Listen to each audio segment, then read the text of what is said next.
President Trump is trying to take attention away from that controversy. He posted this on social media yesterday, saying, quote, he had the greatest 6 months of any president. He also said, all the media wants to talk about is Epstein.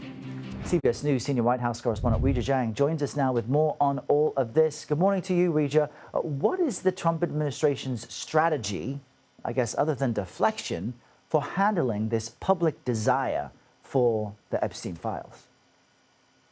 Well, Errol, it's not just from the public, but also from members of the president's own party. That pressure continues to mount for the administration to release all information related to Jeffrey Epstein. And so the White House is trying to signal that they are making moves to do that. The president last week ordered the unsealing of grand jury testimony and documented related to that. And then just yesterday, we learned that the Department of Justice plans to speak to Ghislaine Maxwell, who, of course, is the convicted co-conspirator and former girlfriend of Jeffrey Epstein, who is serving 20 years in prison.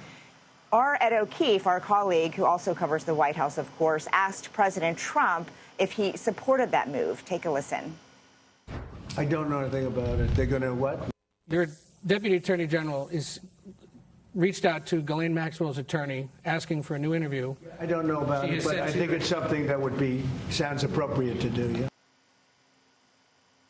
yeah. But the issue with both of these moves, Errol, this one to start, is that the deputy AG is Todd Blanche, and that is the president's former personal attorney who represented him in the so-called hush money trial. So there are already questions about how that could impact an interview with Maxwell. Will he be asking the tough questions? Will he be trying to shift the interview into a different direction if he doesn't like what he hears? And then as far as the grand jury testimony, that is very limited in what information it has, which is why there continue to be calls for them to just, rip the Band-Aid off and release all of the documents, Errol, which the White House says is up to the Attorney General. And as we've seen, Donald Trump has been pictured with Epstein, spoke about him often for decades, and we just saw some images of Trump and Maxwell also. So certainly questions there. Weijia, thank you very much.